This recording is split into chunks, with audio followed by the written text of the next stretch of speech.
Hi everyone. सो ये वाली video काफी ज्यादा इंटरेस्टिंग होने वाली है। सो मैं आप लोगों से सजेस्ट करूंगा कि इस वीडियो में बने रहना, डेफिनेटली आपको देखने में मजा आएगा।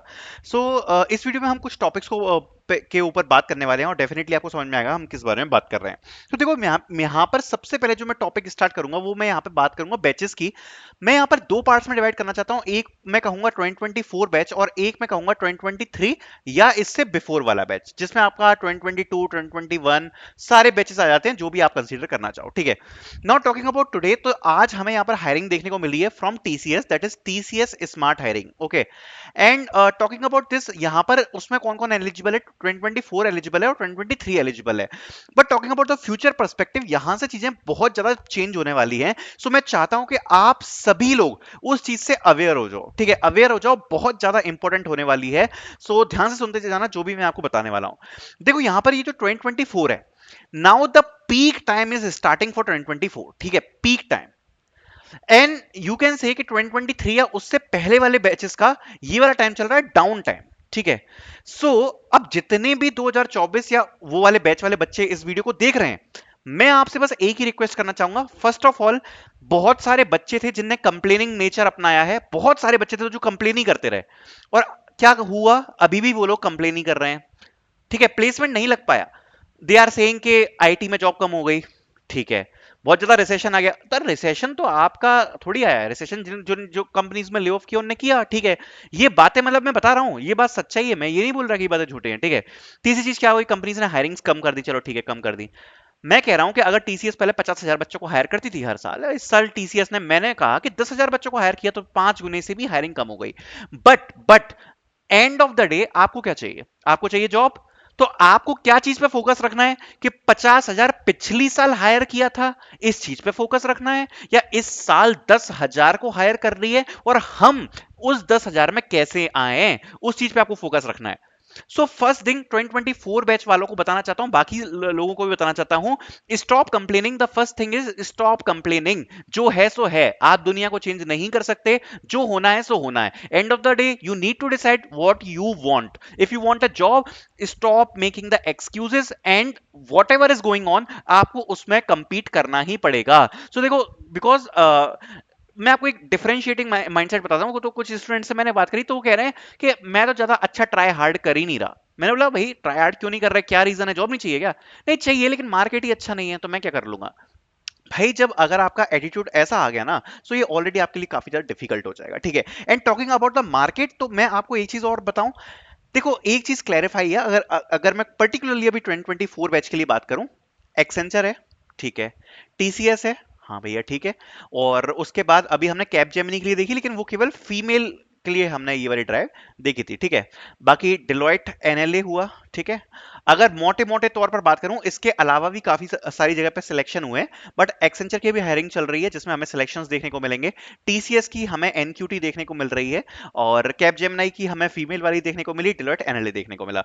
डिलॉयट एनएलए में बहुत आराम से 3-4 हजार बच्चों का सिलेक्शन यहाँ पर हुआ होगा। ठीक है। अब 3-4 हजार बच्चों ने तो निकाला ना डिलॉयट एनालिस्ट। ठीक है।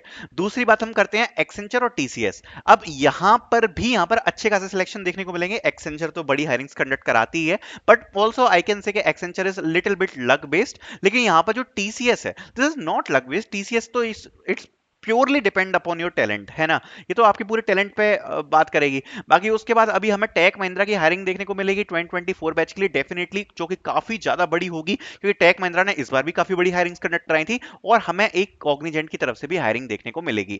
नॉट टॉकिंग अबाउट दिस, इतने सारे मौके हैं जिसमें आपको इक्वली ट्रीट किया जाएगा। एंड अगर आप इतने सारे मौकों में, जो मैंने आपको बता दी, जिसमें से कुछ मौके तो निकल चुके हैं, जैसे कि डिलॉयट एनएन निकल चुका है, अगर आप किसी मौके को नहीं बना पाओगे, तो ये यहां पर एक बहुत बड़ी प्रॉब्लम हो जाएगी। ठीक है। So I just want to say कि जो भी आपके सामने आ रहा है, you need to give your best. Do not wait के मार्केट ये वो सब कुछ छोड़ो। जो हो रहा है, बच्चों का सिलेक्शन भी हो रहा है। ठीक है। बच्चों का सिलेक्शन भी हो रहा है, और जो है आपको यही करना है। या तो आप कंप्लेन कर लो, या फिर दूसरी चीज क्या हो सकती है कि जो भी करंट सिचुएशन है, उस हिसाब से you need to fight. Okay. Now talking about the before part, so जब हम बात कर रहे हैं 2024 बैच की, या फिर उसके पहले वाले बैचेस की, विच स्टार्ट फ्रॉम 2023, या फिर उसके बिफोर वाले बैच, तो यहां पर जब हम एक चीज कह सकते हैं तो 2023 बैच के लिए यहां पर जो हमें बड़ी हायरिंग्स देखने को मिल सकती हैं वो है एक तो टेक महिंद्रा जो हमें देखने को मिल सकती है। अभी एक्सेंचर की हायरिंग यहां पर गोइंग ऑन है, अगेन जैसे मैंने आपको पहले बताया ये लक बेस्ड है।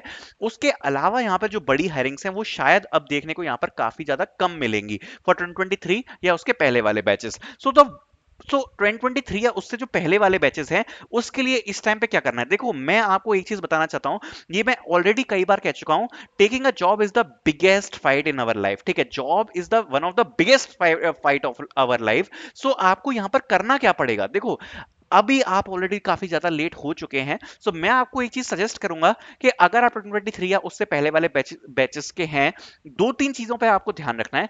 First, never miss first point is never miss any opportunity and this also applies for 2024 batch। ठीक है, never miss any opportunity which is big। अब इसका मैं आपको एक उदाहरण बहुत अच्छे से समझाता हूं। देखो कई लोग तो ब्लेम करने आ जाते हैं, मैंने थॉटवर्क्स की हायरिंग डाली थी, थॉटवर्क्स की हायरिंग आराम से एनरोलमेंट हुए उसके एक दिन दो दिन तीन दिन, ठीक है, उसके बाद वो एक्सपायर हो गए। अब वो खुद लेट देख रहे हैं, खुद लेट देख रहे हैं वीडियो को और मेरे पे ब्लेम डाल रहे हैं, भैया ये तो एक्सपायर हो गई। अरे तो मैंने थोड़ी एक्सपायर करी है, वो तो कंपनी ने एक्सपायर करी है। सो आपको तो मेरे मेरे को कोई थोड़ी फायदा यार, मैं तो ऑलरेडी अर्न कर रहा हूं ना, मुझे उस चीज से मतलब नहीं है। आपको अपना खुद की आपको हेल्प करनी पड़ेगी ना, आपको चीजें खुद अपने हिसाब से अच्छी बनानी पड़ेंगी। मैं तो यहां पर आपको एक मीडियम बता सकता हूं। So the first thing is never miss any openings and you need to watch it in time. जैसे कि थॉटवर्क्स ने बोला था कि 31st तक यहाँ पर एनरोलमेंट चलेंगे, बट जो एनरोलमेंट थे वो एकदम से खत्म हो गए। ठीक है, तो एकदम से खत्म हो गए यहाँ पर एनरोलमेंट। सो इसलिए क्योंकि एकदम से बहुत ज्यादा एप्लीकेशन आती है, आपको यहां पर बहुत ज्यादा एक्टिव रहना पड़ेगा। अब इसमें कई लोग जो ये बात बोलेंगे कि नहीं हम 24 घंटे तो एक्टिव नहीं रह सकते, आपको 24 घंटे एक्टिव रहना भी नहीं है। What you need to do is दिन का एक घंटा निकालो, एक घंटा निकाल के बस चेक कि कितने अपडेट हैं उस दिन के। मैक्सिमम तो आपको हमारे चैनल पर ही मिल जाएंगे। उन अपडेट्स में से मैं ये नहीं कहता कि अगर मैंने मान लो 20 हायरिंग डाली है तो आप 20 की 20 में अप्लाई करो। जब आप हायरिंग वीडियो देखते हो आपको अपने आप ही समझ में आ जाता है कि कौन सी हायरिंग बड़ी है कौन सी हायरिंग छोटी है, जो हायरिंग आपको अपने लिए सूटेबल लगे। मैं तो बस एक चीज रिकमेंड करता हूं कि आप देख सारी लो, उसके बाद अप्लाई, अगर आप दो में करना चाहो दो में अप्लाई करो, एक में अप्लाई करना चाहो एक में अप्लाई करो। बट ऐसा मत करना कि भाई हमें तो पता ही नहीं चला और अपॉर्चुनिटी निकल गई, तो ये काफी बड़ा डिसएडवांटेज रहता है। जिसके लिए आपको एक चीज बेस्ट टाइम बताऊंगा, अपने पूरे दिन में एक टाइम डिसाइड कर लो। जैसे सपोज आपने डिसाइड कर लिया कि हम तो रात के 9 बजे देखेंगे, रात के 9 बजे आपने चैनल खोला, चैनल पर सारी की सारी वीडियो देखी, कौन कौन सी अपॉर्चुनिटी आई है, उस हिसाब से आपको जो भी सही लगी उसमें आपने अप्लाई किया। ठीक है, the first step is this. Then the second step is, what is the second step. देखो आज के टाइम पे भी काफी लोग हैं, देखो ये बात मैं बोलना नहीं चाहता बट मैं डेफिनेटली बोलूंगा बिकॉज इट इज गुड कि अगर आपको अच्छा फीडबैक मिले। आज के टाइम पे भी काफी लोग हैं जिनकी कंडीशन काफी खराब है। ठीक है, मतलब वो लोग जॉब के लिए इस मूवमेंट पे ऐसे हो गए हैं कि हमें बिल्कुल इमीडिएट जॉब चाहिए। बट इफ आई आस्क कि आपका कोडिंग का पोर्टफोलियो कैसा है, आपने कितने क्वेश्चंस वगैरह सॉल्व करे हैं, दे आर ऑन अगेन, नहीं भैया कोडिंग के क्वेश्चन सॉल्व नहीं करे, 10-20 करे होंगे। वाई 10-20 यार, तो फिर सिलेक्शन कैसे होगा? आप ये बात को समझ क्यों नहीं रहे हो? आप खुद में स्ट्रेस हो, ये बात मुझे समझ में आती है, काफी बच्चों को काफी सारा स्ट्रेस है, but why you are not working on the things. I want this answer कि देखो इस सिचुएशन में आपको फाइट देनी ही पड़ेगी चाहे कुछ भी हो जाए, कंपटीशन ऑलरेडी बहुत आगे निकल चुका है। अगर आपको ऐसा लग रहा है कि हम किसी जगह पे किसी से पीछे जा रहे हैं, यू नीड टू अपग्रेड यार, यू नीड टू अपग्रेड। इसमें कोई भी एक्सक्यूज चलेगा ही नहीं।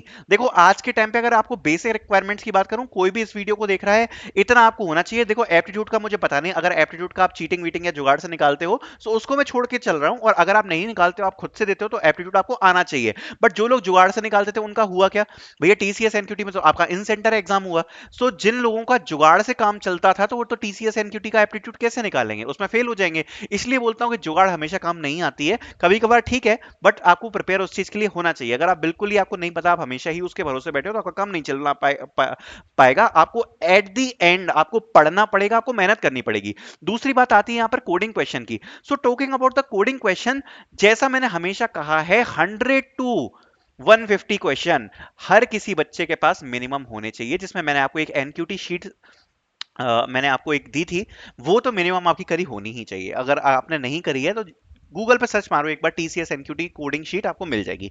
अगर आपने मिनिमम इतना नहीं किया हुआ है, आपको बहुत ज्यादा प्रॉब्लम्स फेस हो सकती है। बिकॉज अगर आप किसी इंटरव्यू में भी जाते हो, सपोज जैसे अभी कॉग्निजेंट का इंटरव्यू आता है ऑन कैंपस में, अगर उन्होंने छोटा सा भी एक कोडिंग क्वेश्चन करा लिया, और जैसे मैंने अभी तक काफी सारे मॉक इंटरव्यूज कंडक्ट कराए हैं, तो मुझे सबसे बड़ी वीकनेस दिखी है वो यही दिखी है कि थ्योरी पार्ट अच्छा है, बट कोडिंग में बिल्कुल छोटे छोटे क्वेश्चंस भी बच्चे नहीं बना पाते हैं। तो ये काफी बड़ी प्रॉब्लम है। आप एक्सक्यूज मत देना इस चीज में, आपको मेहनत करनी ही पड़ेगी। You need to prepare well for the coding, ठीक है, ये एक बहुत यहां पर इंपॉर्टेंट पार्ट है, ठीक है। सो ये आपकी प्रिपरेशन आज के टाइम पे बहुत ज्यादा जरूरी हो जाती है कि एप्टीट्यूड आता हो और आपको बेसिक कोडिंग आती हो। This is the basic need to qualify any test, to qualify any interviews. तो इतने का आपको आइडिया होना ही चाहिए।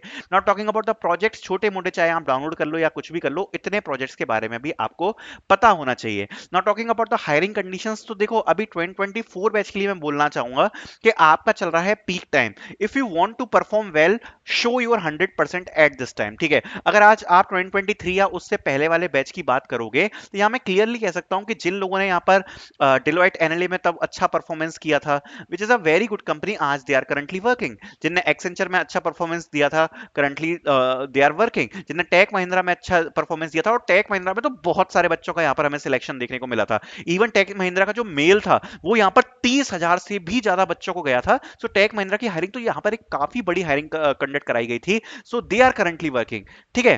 तो आप जो भी अभी देख रहे हो ना, और अगर आपको ऐसा लग रहा है कि जॉबलेस है, बच्चों को जॉब नहीं मिल रही है, तो अगर आप मेरे चैनल पे आ रहे हो तो यहाँ पर तो आपको जॉबलेस ही मिलेंगे, क्योंकि किसी आदमी को अगर जॉब मिल जाएगी तो वो मेरा चैनल देखेगा ही क्यों। तो आप ये मत सोचना कि भाई ये इतने सारे लोग जॉबलेस बैठे हैं। तो ऐसा नहीं है कि इतने सारे लोग जॉबलेस बैठे हैं, जो जॉबलेस हैं वही इस चैनल पर है। जिसको जॉब मिल जाएगी वो इस चैनल को देखेगा ही नहीं, पहली बात तो, ठीक है।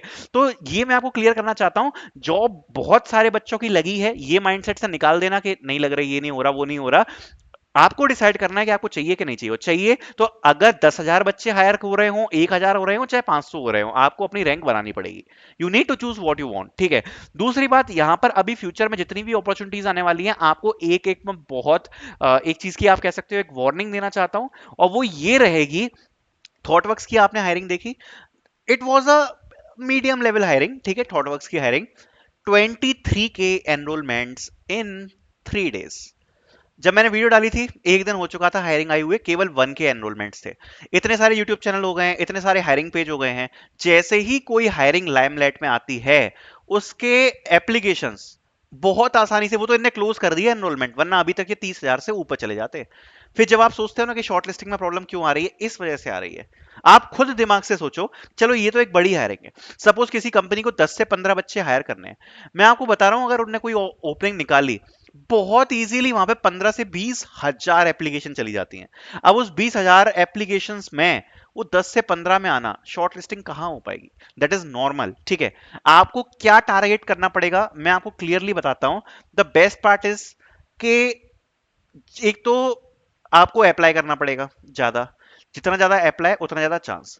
दूसरा, चांस को जॉब में कन्वर्ट करना पड़ेगा। For an example, I will take an example of ZS. ZS की हायरिंग हुई थी। जेडएस ने मुश्किल से 100 बच्चों को हायर किया होगा। उसमें हमारे ग्रुप से 2 से 3 बच्चों का सिलेक्शन हो गया। पे पैकेज क्या मिला? 7 लाख रुपए। ना कोई मास हायरिंग थी ना कुछ थी।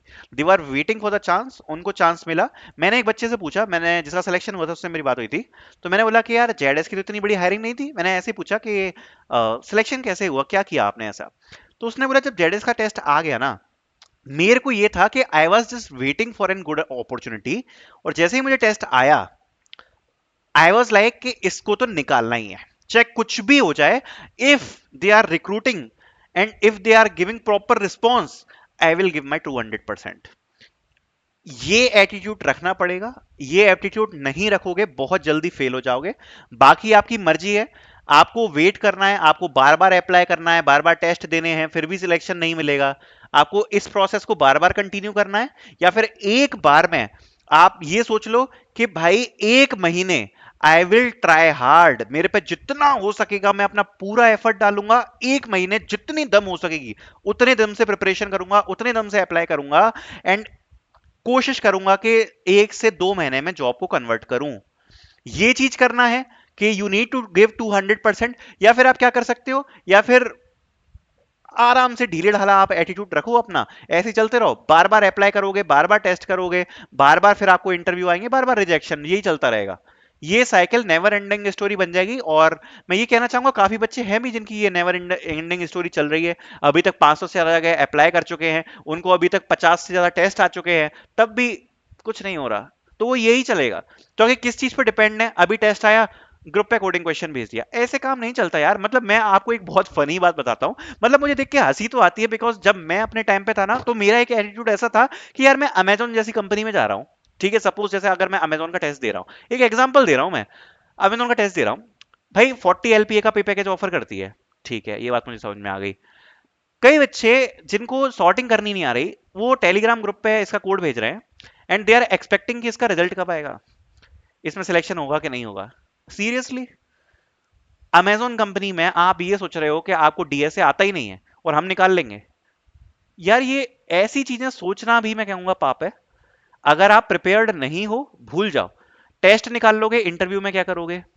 ठीक है, at the end you need to work hard, this is only the final solution. अगर आपको एक्सक्यूज देना है, देते रहो, कोई फर्क नहीं पड़ता, मुझे क्या है, मेरा तो काम चल ही रहा है। आपको अपने ऊपर वर्क करना पड़ेगा, दिस द फाइनल थिंग। ठीक है, सो आई होप ये चीजें आपको समझ में आई होंगी, how you need to work, how you need to prepare. Thank you for watching this video.